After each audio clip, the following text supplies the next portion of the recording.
चलिए, तो आज हम इस वीडियो में आपको बताने वाले हैं आर्हेनियस इक्वेशन से रिलेटेड टर्म। पिछले वीडियो में आर्हेनियस कवर नहीं हो पाया था, तो यहाँ पे आपको आर्हेनियस इक्वेशन मिलेगा।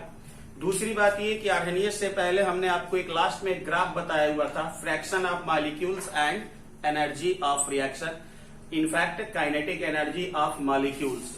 तो कुछ इस तरीके से ग्राफ था, आपको थोड़ा समराइज करा दें हम। इधर था हमारे लिए fraction of molecules, fraction of molecule, और इधर था आपका kinetic energy of molecule, kinetic energy of molecule. जैसे जैसे इसके तरफ बढ़ेंगे काइनेटिक एनर्जी बढ़ेगा, और ऊपर बढ़ेंगे तो फ्रैक्शन ऑफ मॉलिक्यूल्स बढ़ेगा। फ्रैक्शन ऑफ मॉलिक्यूल्स का मतलब कि मॉलिक्यूल्स का संख्या बढ़ेगा, और ये कुछ इस तरीके से आपको बताया गया था, जिसके बारे में हमने आपको कहा था कि ये जो पॉइंट है, इस पॉइंट पे जो मॉलिक्यूल्स मिल रहे हैं वो मैक्सिमम मिल रहे हैं, क्योंकि देखो जितना ऊपर जाएगा मॉलिक्यूल्स का संख्या बढ़ेगा तो मैक्सिमम इतना ही ऊपर जा सकता है। तो ये जो पॉइंट है ये आपका क्या है, मोस्ट प्रोबेबल। ठीक है, ये क्या है, मोस्ट प्रोबेबल है। अच्छा, प्रोडक्ट कहां बन रहा है, ये तो रिएक्टेंट के लिए हुआ, प्रोडक्ट तो यहां पे बन रहा है। इसका मतलब कि इस एनर्जी पे, यहां पे देखो यही वो मॉलिक्यूल्स हैं, सिर्फ इतना ही मॉलिक्यूल्स हैं जो रिएक्टेंट से प्रोडक्ट बना सकते हैं, यानी जिनके बीच इफेक्टिव कोलिजन हो रहा है। लेकिन फिर हमने कहा था कि यदि हम टेम्परेचर को बढ़ाएं, ये टेम्परेचर हमारा T1 पे है, अगर हम टेम्परेचर को बढ़ाएं तो फ्रैक्शन ऑफ मॉलिक्यूल्स बढ़ जाता था, और वो एरिया से सीधे सीधे दिखाई भी पड़ता है। कैसे, तो कुछ इस तरीके से,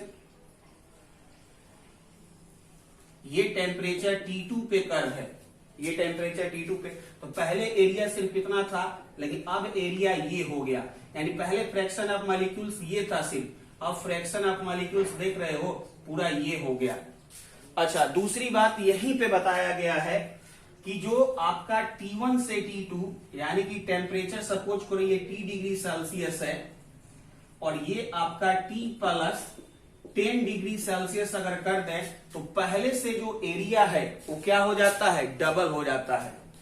ये जो एरिया है पहले वाला टेम्परेचर T1 पे, लेकिन जब हमने 10 डिग्री बढ़ा दिया तो एरिया शिफ्ट होकर यहां तक चला गया, यानी जस्ट पहले के क्या हो जाता है, डबल हो जाता है। और ये बात आपको सभी बुक में भी मिलेगा, और एनसीईआरटी तो लिखा हुआ ही है, आपको बोल चुके हैं। ठीक है, तो यहां से एक चीज क्लियर हुआ कि generally when temperature is raised 10 degree Celsius, अगर टेम्परेचर को 10 डिग्री सेल्सियस बढ़ा दिया जाए, then rate of reaction becomes approx double। बात समझ रहे हो? ठीक है, क्योंकि यहां से पता चल रहा है कि जैसे हम 10 डिग्री टेम्परेचर को बढ़ाए तो फ्रैक्शन ऑफ मॉलिक्यूल्स क्या हो गया, डबल हो गया, जो इफेक्टिव कोलिजन कर रहा है, जो एनर्जी बैरियर को क्रॉस कर रहा है।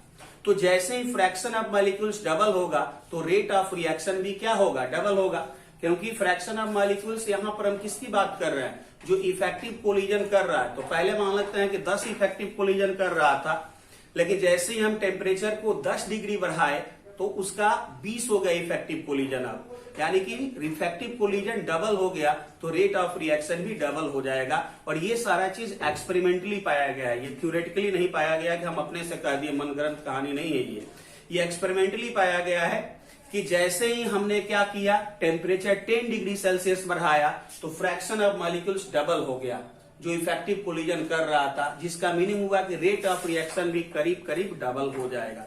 ठीक है, तो इन बातों को नोट कर लो कि generally when temperature is 10 degree Celsius the rate of reaction becomes approx double. चलो नोट करो, और इस ग्राफ को फिर से बना लेना। ये टेम्परेचर T पे है और ये temperature T plus 10 degree Celsius पे है, यानी यहां पर हम कह सकते हैं कि from graph it is clear that when temperature is raised 10 degrees Celsius, the area becomes approx double. Area becomes approx double, ये ग्राफ बता रहा है। तो एक पॉइंट ये लिख लेना है, दूसरा पॉइंट ये लिख लेना है, और इस ग्राफ को फिर से बना लेना है और अच्छे से समझ में आ चुका होगा। चलिए नोट कर लीजिए। अब मिटा लेते हैं इसको, अब एक मिटा लेते हैं। चलिए अब एक और टर्म आता है जिसको हम लोग कहते हैं टेम्परेचर कोफिशिएंट।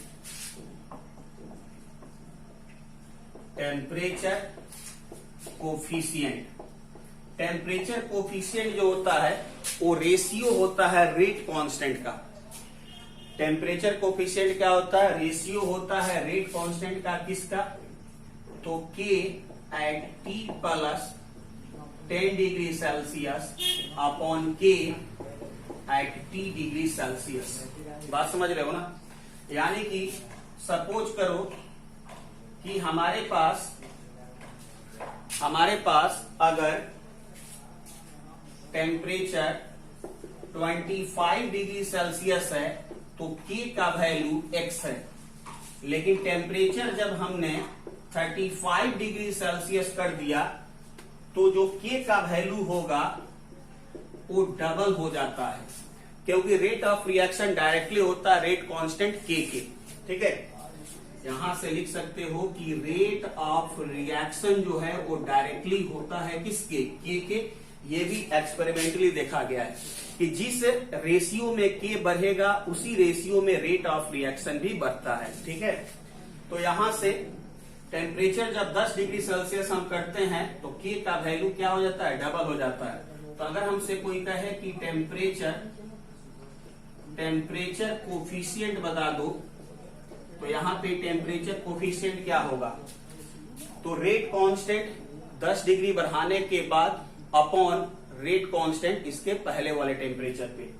तो जब 10 डिग्री बढ़ा दिए हैं, 35 कर दिए हैं, तो कितना है? 2x, और 10 डिग्री जब नहीं बढ़ाए थे तब कितना है? x। तो यहां से टेम्परेचर कोफिशिएंट आपका कितना हो गया? 2 हो गया। और हर 10 डिग्री बढ़ाने पे रेट ऑफ रिएक्शन डबल होते जाता है, यानी रेट कांस्टेंट डबल होते जाता है। चलो इसको नोट करो फिर से। चलो नोट हो गया होगा। अब देखो यहां पे सपोज करो कि अगर यहां पे हम रखते हैं टेम्परेचर और यहां पर रखते हैं K, तो टेम्परेचर जब 25 डिग्री सेल्सियस है, टेम्परेचर जब 25 डिग्री सेल्सियस है तो यहां पर मान लेते हैं जो रेट है वो x है। टेम्परेचर जब 35 डिग्री सेल्सियस कर देंगे तो रेट जो होगा वो 2x हो जाएगा, क्योंकि 10 डिग्री सेल्सियस जैसे ही टेम्परेचर बढ़ाएंगे रेट डबल हो जाएगा, या यूं कहे कि रेट कांस्टेंट K आपका डबल हो जाएगा। मान लेते हैं फिर से 10 डिग्री और बढ़ा दिए, 45 डिग्री कर दिए, तो यहां से यहां फिर से डबल हो जाएगा। तो पहले 2x था तो इसका डबल कितना हो जाएगा? 4x हो जाएगा। मान लेते हैं कि 10 डिग्री और बढ़ा दिए, 55 डिग्री सेल्सियस कर दिए, तो फिर इसका डबल हो जाएगा, यानी कि 8x हो जाएगा। फिर मान लेते हैं कि 10 डिग्री सेल्सियस बढ़ा दिए तो फिर जस्ट इसके डबल हो जाएगा, यानी 16x हो जाएगा। इस तरह से चलते रहेगा। K भी सेम रेशियो में, अगर K पहले यहाँ x रहता तो 10 डिग्री बढ़ाने के बाद 2x हो जाता, फिर अगला 10 डिग्री बढ़ाने के बाद 4x हो जाएगा। इस तरीके से चलते रहेगा। चलो तो इसको भी नोट कर लो। अच्छा, ये जनरली कहा गया है, एकदम 100% हमेशा होगा ऐसा नहीं है, क्योंकि केमिस्ट्री में थोड़ा बहुत एक्सेप्शन आ ही जाता है ना चाहते हुए भी। ठीक है, तो ये जनरली हमने कहा। अब हम बात करेंगे आर्हेनियस का। नोट हो गया होगा ये। अब हम बात करेंगे आर्हेनियस का। तो हेडिंग दो, आर्हेनियस इक्वेशन। आर्हेनियस इक्वेशन, ठीक है। आर्हेनियस ने जो था बहुत सारा एक्सपेरिमेंट करने के बाद रिलेशन दिया रेट कांस्टेंट के और टेम्परेचर के बीच। तो यहां से लिख सकते हैं, after doing lots of experiment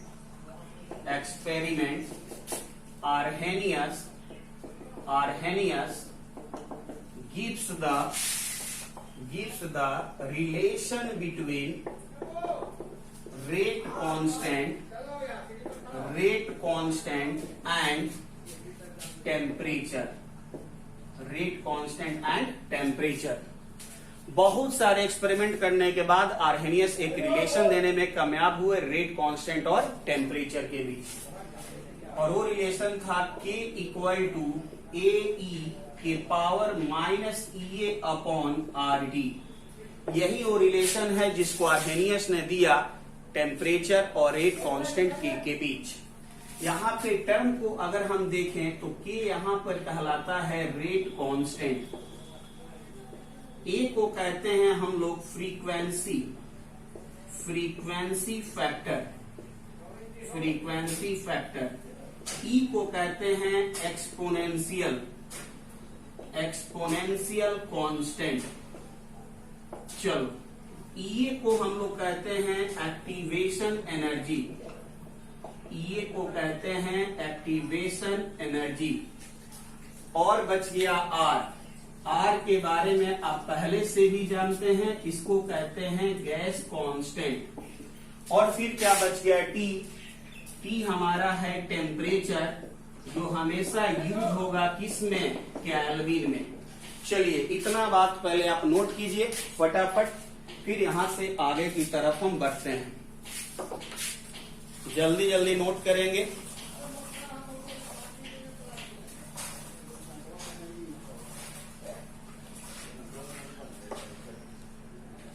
चलिए आप सभी ने नोट हो गया।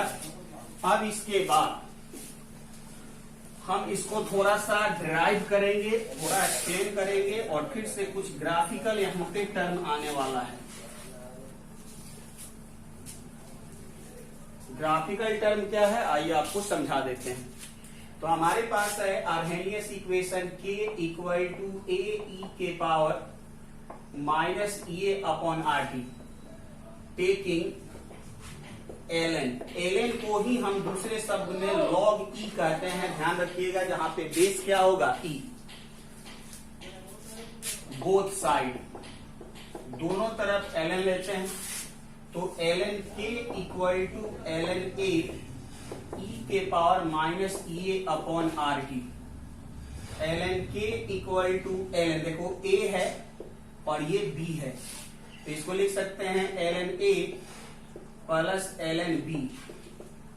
ठीक है, अब देखो यहां भी बेस E है, तो इसका पावर इधर पहले लाओ, ln K equal to ln A minus EA upon RT, और ln E मिलकर हो जाता है 1। ठीक है, अब यहां से फाइनली तुम्हें इक्वेशन मिला ln A minus EA upon RT, या इसी को तुम लिख सकता है log EK equal to log EA minus EA upon RT। चलो चाहे इस तरीके से लिखो चाहे इस तरीके से लिखो, दोनों बात एक ही है। चेक कर ले कटा तो नहीं है, नहीं, बहुत बढ़िया दिखाई दे रहा है। चलो इसको नोट कर लो जल्दी से, यहां तक कोई दिक्कत वाली बात तो है नहीं। तो ये इक्वेशन आप याद रखेंगे जनरली, जब भी लॉग का बेस E हो तो लॉग नहीं लिखकर ln लिखो, कंफ्यूजन से बचा रहेगा। और जब लॉग लिखो तो मान लो कि बेस 10 है। ठीक है, चलो अब इसके बाद नेक्स्ट पॉइंट पे बढ़ते हैं यहां से आगे। अब हम एक ग्राफ यहां पे खींचना चाहते हैं, graph ln K versus 1/T। एक ग्राफ हम खींचना चाहते हैं ln K और 1/T के बीच, यानी टेम्परेचर का इन्वर्स के बीच। तो इक्वेशन क्या है, ln K equal to ln A minus EA upon R into 1/T। इसको लिख सकते हैं ना, EA अपॉन RT को क्या लिख सकते हैं, EA upon R into 1/T। अब इसको कंपेयर करा दो स्ट्रेट लाइन इक्वेशन से, y इक्वल टू mx, तो x तुम्हारा 1/T है, तो यानी कि यही हुआ mx और ये हुआ प्लस c। अब इस ग्राफ को चलो खींचते हैं। बहुत सारा इस तरह के ग्राफ हम इस चैप्टर में खींच चुके हैं ऑलरेडी, तो इस ग्राफ को खींचने में भी कोई परेशानी नहीं होगा। ये 0, इधर x होता है, इधर y होता है, तो x के जगह पे है मेरे लिए 1/t और y के जगह पे है ln k। ठीक है, अब c देखो क्या है, तो c का वैल्यू पॉजिटिव है, यानी ग्राफ कहीं ना कहीं ऊपर होगा ओरिजिन के। अगर इस c का वैल्यू निगेटिव होता तो ओरिजिन के ग्राफ कहां होता, नीचे होता। c का पॉइंट पॉजिटिव है, फिक्स हो गया। अब m का वैल्यू निगेटिव है कि पॉजिटिव है, तो निगेटिव है। अगर m पॉजिटिव होता तो ग्राफ यहां से सीधे ऊपर की तरफ जाता, और m यहां पर निगेटिव है तो ग्राफ यहां से सीधे नीचे की ओर आएगा। तो यहां से सीधे स्ट्रेट लाइन नीचे की ओर आएगा, और थीटा जो होगा तुम ये सेलेक्ट करना, इधर से नहीं, हमेशा इधर से। यहां पर जो स्लोप है, स्लोप यानी कि m यानी कि tan थीटा, वो कितना है, -EA/r। अच्छा, ये जो पॉइंट है, ये जो हाइट है यहां से यहां तक इंटरसेप्ट, वो आता है c, और वो कितना है, ln a। वो कितना है, ln a। चलो ग्राफ को नोट करो जल्दी से, फटाफट नोट करो। चलो ग्राफ नोट हो चुका है। अब हम थोड़ा सा जो ln है, जो log का बेस e है, उसको log का बेस 10 में चेंज करते हैं, तब क्या रिजल्ट मिलता है उसको देखते हैं। यहां तक समझ में आ गया होगा अच्छे से। तो जो log का बेस e है उसको कन्वर्ट करना है log बेस 10 में। तो हमारे लिए जो इक्वेशन है वो क्या है, ln k equal to ln a minus EA/RD। और जब भी हम ln लिखते हैं तो हम कंफर्म है कि वहां जो log है उसका बेस e है। Now converted log e into log 10, यानी जो बेस e है उसको किसमें कन्वर्ट कर देना, 10 में।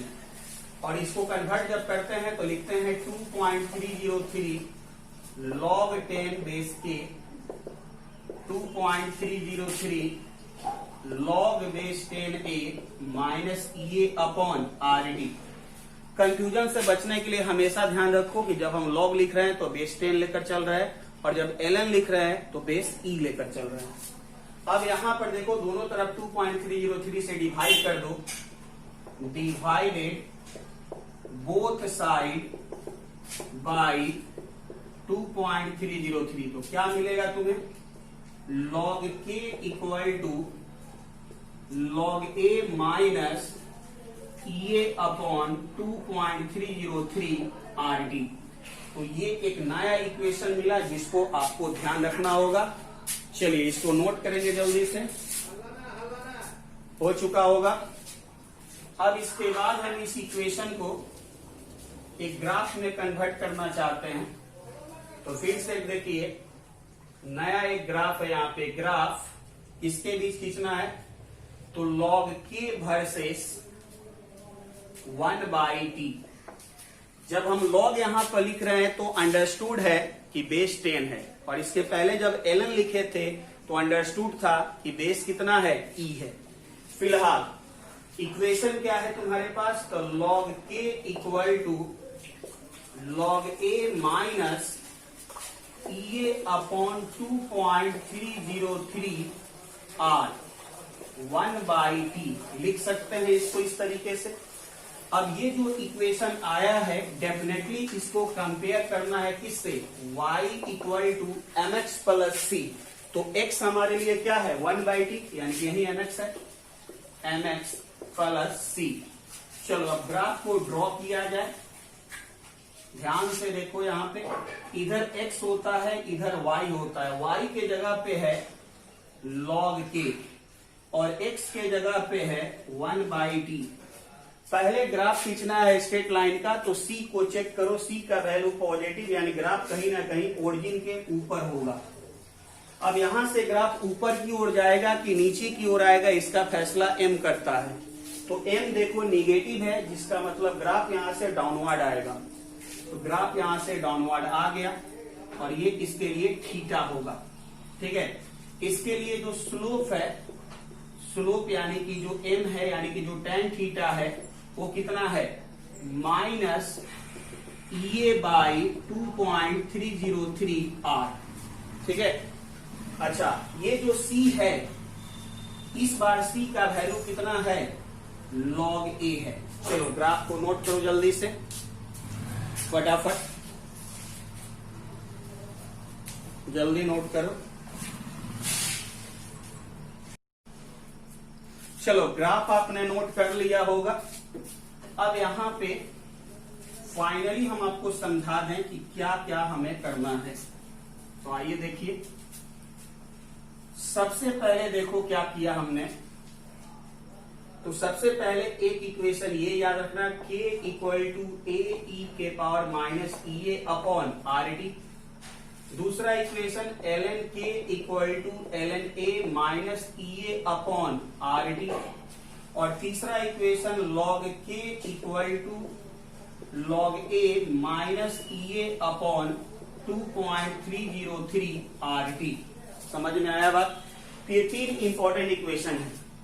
इसके लिए जब हम ग्राफ खींचे थे ln k वर्सेस 1/t, तो ध्यान दो कि यहां पर जो स्लोप आया था वो आया था minus E A upon R. इसके लिए स्लोप क्या आया था, minus E A upon R. और जो c का वैल्यू था वो था ln a।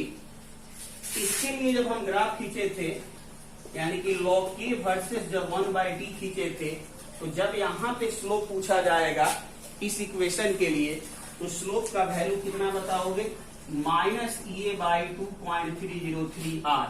और c यानी कि इंटरसेप्ट का वैल्यू कितना बताओगे, log a।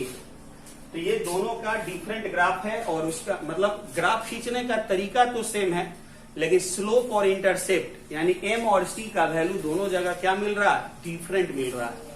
चलिए यहां तक क्लियर हो गया है। तो अब हम कुछ न्यूमेरिकल पे आएंगे और आपको सिखाएंगे यहां से कुछ न्यूमेरिकल। चलिए तो कुछ न्यूमेरिकल लेते हैं। अब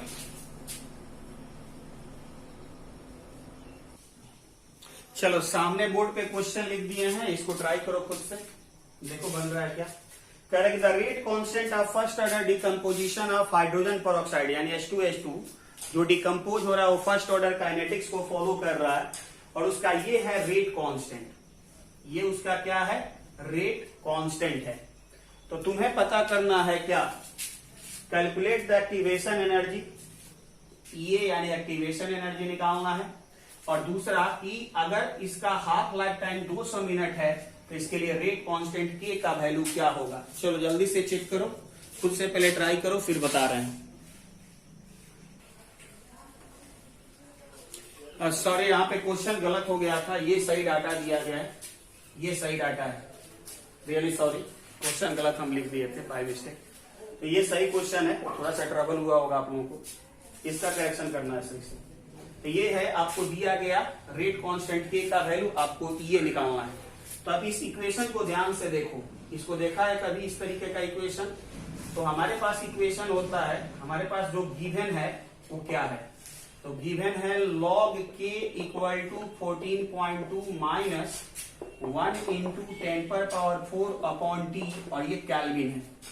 अब ये जो होगा दिया गया है और ये आपसे पूछा जा रहा है, तो क्या इस तरीके का कोई इक्वेशन तुमको याद है? तो अभी अभी इस तरीके का इक्वेशन हम लोग डिराइव कर चुके हैं, और इक्वेशन था log k equal to log a minus E A upon 2.303 RT।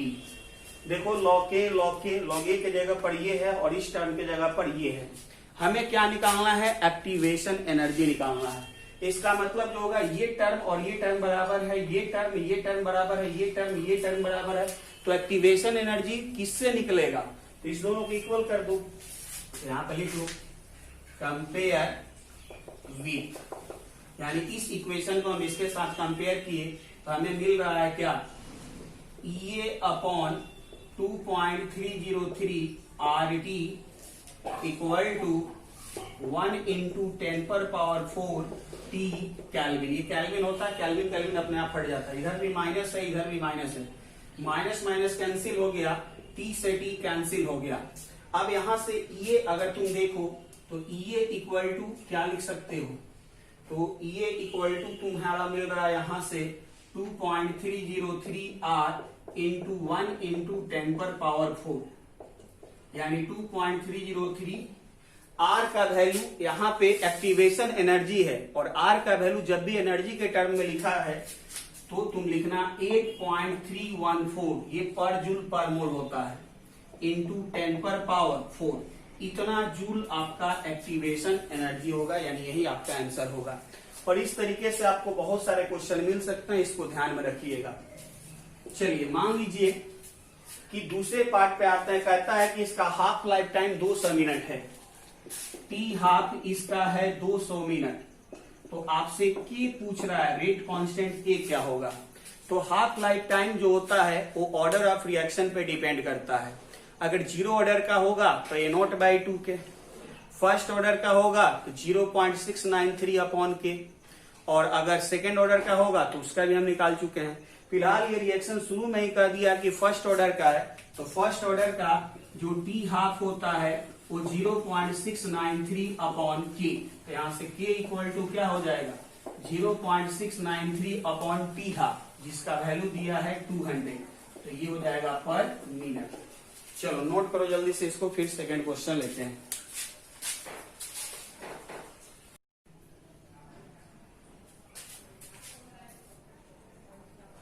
चलो एक और क्वेश्चन यहाँ पे हम नोट कर दिए हैं। ये कह रहा है कि the slope of log k versus 1/t is this, find the EA यानी एक्टिवेशन एनर्जी निकालना। अब सोचो कि स्लोप हम दो के बीच निकालने के लिए बताए थे, एक ln k वर्सेस 1/t और दूसरा log k versus 1/t।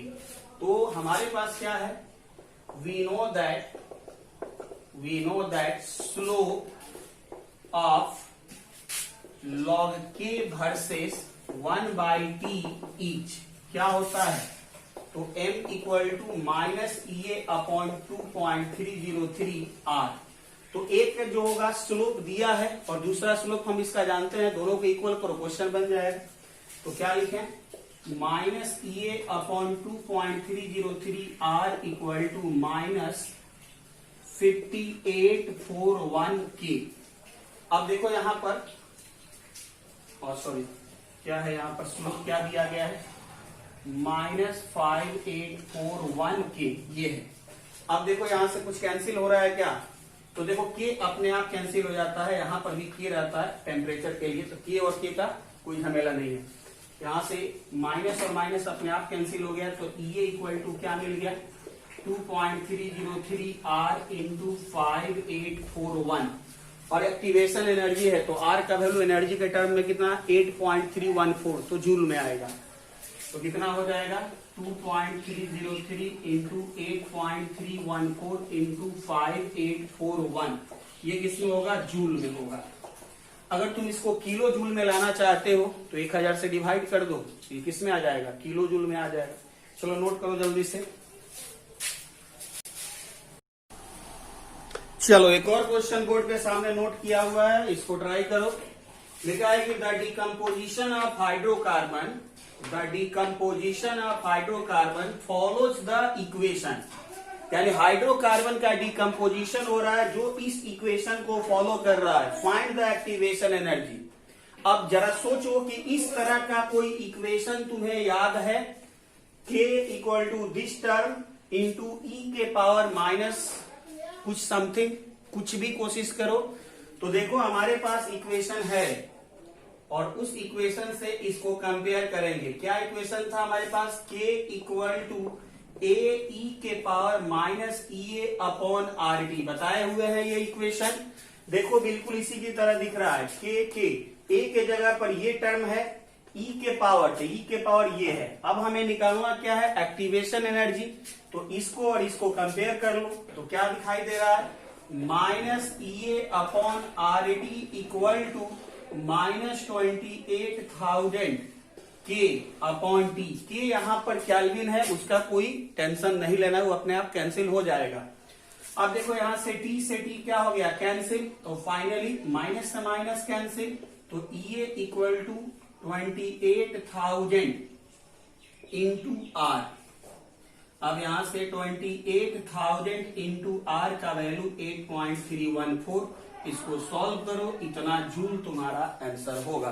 Clear हो गया बात। चलो नोट करो जल्दी से, एक और लास्ट क्वेश्चन देते हैं इस तरीके से।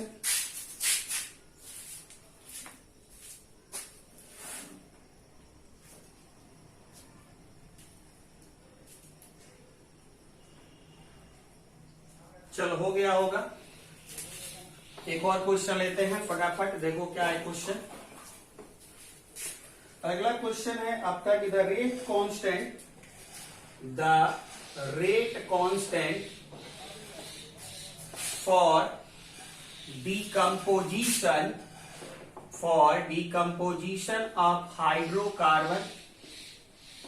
decomposition of hydrocarbon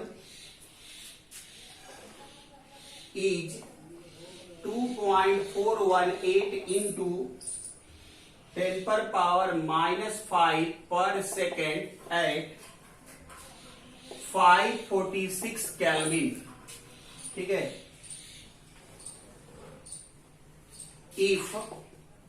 if energy of activation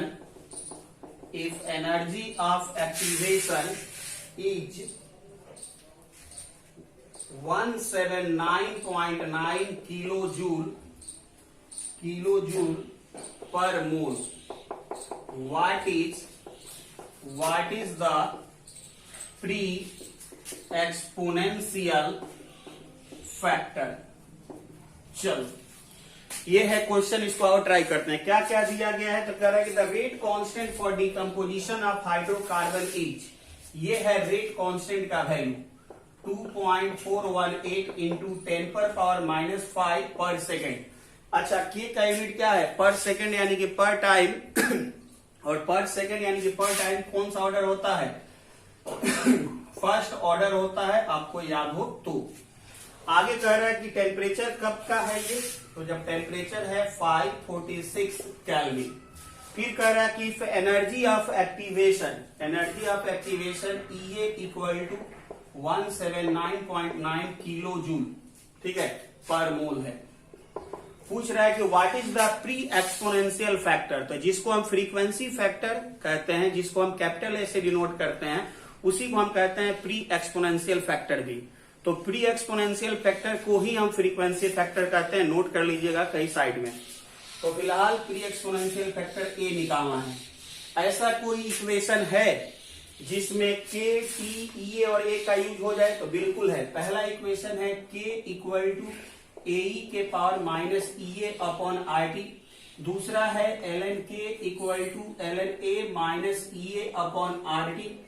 और थर्ड में है log k equal to log a minus E A upon 2.303 RT। ये तीनों इक्वेशन एक ही है, एक दूसरे का डिराइव फॉर्म है। इस तीनों में से यूज कौन करेंगे, तो देखो जब भी तुम्हें देखो क्या क्या वेरिएबल है, तो वेरिएबल है k है, t है, e है और a है। अब इस चारों में से कोई तीन वैल्यू दिया है और चौथा पूछे, हमेशा इस लास्ट वाला इक्वेशन का यूज करना। बात समझ रहे हो क्या कह रहे हैं, के, टी, ई, ए, ये चार वैल्यू है, चारों में से कोई तीन दिया रहे और एक पूछे, तो हमेशा इस तीनों इक्वेशन में से इस लास्ट वाले इक्वेशन का यूज करना, ठीक है। तो लास्ट वाला इक्वेशन यूज करेंगे, तो log k, तो log k का वैल्यू देखो दिया है 2.418 इंटू 10 पर power minus 5 equal to log a। log a तुम्हें निकालना है, माइनस ई ए देखो कितना है 179.9 इंटू देखो ये किलो जूल में है, तो इसको जूल में चेंज करना है, तो 1000 से क्या करो मल्टीप्लाई अपॉन 2.303 इंटू आर का वैल्यू जूल में है एनर्जी, तो 8.314। अगर मान लेते हैं कि इसको हम किलो जूल में ही रहने देते, तो आर का वैल्यू पुट करते 0.08314। फिर से सुन लो ध्यान से, अगर इस एक्टिवेशन एनर्जी को हम किलो जूल में ही रहने देते, तो आर का वैल्यू यहाँ कितना पुट कर देते 0.08314। लेकिन हम इसको जूल में चेंज कर चुके हैं, इसलिए यहाँ पे आर का वैल्यू 8.314 पुट कर रहे हैं। और टेम्परेचर तुम्हें पता है कितना 546। अब यहां से सॉल्व करो और सॉल्व करके किसका वैल्यू निकाल लो, log a का। कैलकुलेशन तो आता ही है, तो यहां पे ये खत्म हुआ। चलो जल्दी से नोट करो।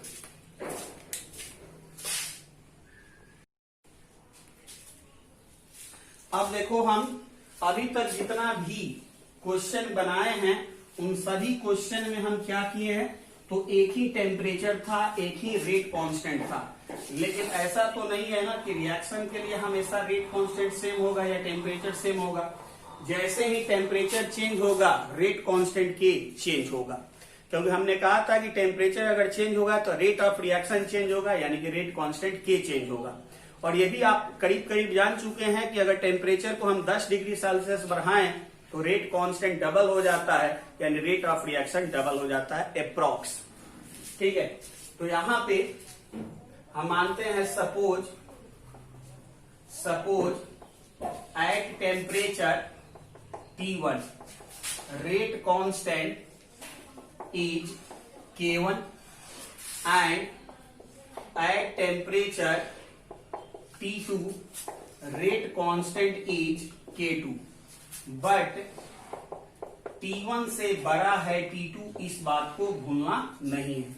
हमने माना कि किसी रिएक्शन के लिए रेट कांस्टेंट K1 है T1 टेम्परेचर पर और K2 है T2 टेम्परेचर पर, जहां पहले वाला टेम्परेचर छोटा है और बाद वाला टेम्परेचर बड़ा है। ठीक है, नाउ फ्रॉम आर्हेनियस इक्वेशन। अब आर्हेनियस का 3 इक्वेशन है, तीनों में से हम थर्ड वाला यहां पे यूज करेंगे, और वो क्या होता है, log K equal to log A minus EA upon 2.303 RT। अब देखो टेम्परेचर T1 तो वहां पर रेट कांस्टेंट K1, तो टेम्परेचर जब T1 कर दिए तो रेट कांस्टेंट क्या हो गया, K1। ठीक उसी तरीके से log K equal to log A minus EA upon 2.303 RT। और फिर से टेम्परेचर जब T2 तो रेट कांस्टेंट K2, ये हुआ T2 और ये हुआ K2। इन सभी में दो चीज चेंज नहीं होगा टेम्परेचर को बढ़ाने से, वो है एक्टिवेशन एनर्जी और दूसरा है आपका फ्रीक्वेंसी फैक्टर यानी कि प्री एक्सपोनेंशियल फैक्टर यानी कि ए। टेम्परेचर बढ़ाने से दो ही चीज चेंज होगा, रेट ऑफ रिएक्शन और रेट कांस्टेंट के। क्या चेंज नहीं होगा, तो प्री एक्सपोनेंशियल फैक्टर यानी कैपिटल ए और दूसरा एक्टिवेशन एनर्जी यानी कि ई ए। अब देखो इसको इक्वेशन फर्स्ट मानो, इसको इक्वेशन सेकंड मानो। अब यहां पे हम एक काम करेंगे, सेकंड माइनस फर्स्ट करेंगे, तो क्या मिलेगा, log K2 minus log K1 equal to log A minus EA upon 2.303 RT2 minus log A, और देखो ये माइनस माइनस क्या हो जाएगा, प्लस EA अपॉन 2.303 RT1। देखो कुछ कैंसिल हो रहा है, log A क्या हो गया, कैंसिल हो गया। ठीक है, चलो यहां तक नोट करो पहले, जल्दी से नोट करो, क्योंकि इधर लिखेंगे तो फिर दिखाई नहीं देगा, चमकने लगेगा वो, इसलिए नोट कर लो। ठीक है, नोट हो गया होगा। अब इसके बाद क्या हमको दिखाई दे रहा है, तो log K2 minus log K1, log A minus log B का फॉर्मूला पता है, तो लिख सकते हैं log K2 by K1 log के फॉर्मूला के अनुसार इक्वल टू। अब देखो यहां पर ध्यान से, ये प्लस है और ये क्या है, माइनस, तो इसको पहले लिखो इसको बाद में लिखो, तो क्या हो जाएगा, EA by 2.303 RT1 minus EA by 2.303 RT2। सही है। अब यहां से फिर देखो log K2 by K1 equal to, क्या कॉमन यहां से मिल रहा है, तो कॉमन मिल रहा है EA by 2.303 R 1 by T1 minus 1 by T2। ये एक नया इक्वेशन मिला, ये आपके लिए एक नया इक्वेशन मिला। इस इक्वेशन, हाँ यहां पर ध्यान देना हमेशा कि T1 छोटा है किससे, T2 से, तभी ये इक्वेशन यूज होगा। यानी कि किसी रिएक्शन का दो डिफरेंट टेम्परेचर पर रेट कांस्टेंट दिया होगा और वहां से आपको या तो एक्टिवेशन एनर्जी ही पूछेगा। अब देखो इसमें क्या क्या वेरिएबल है, मेन रूप से वेरिएबल क्या, एक्टिवेशन एनर्जी। तो 99% क्वेश्चन में यही होगा कि दो डिफरेंट टेम्परेचर पर दो रेट कांस्टेंट देगा और आपको एक्टिवेशन एनर्जी कैलकुलेट करने के लिए कहेगा। सही है, तो हमेशा आप इसी इक्वेशन का यूज करेंगे और झट से बना लेंगे क्वेश्चन। फिलहाल हम इस वीडियो को यहीं पे क्लोज करते हैं और आपको जो नेक्स्ट वीडियो होगा उसमें इससे रिलेटेड न्यूमेरिकल और थोड़ा बहुत और जो कंसेप्ट बच गया एक्टिवेशन एनर्जी का, उसको हम डील करके समाप्त करेंगे। चलिए पढ़ाई करते रहिए।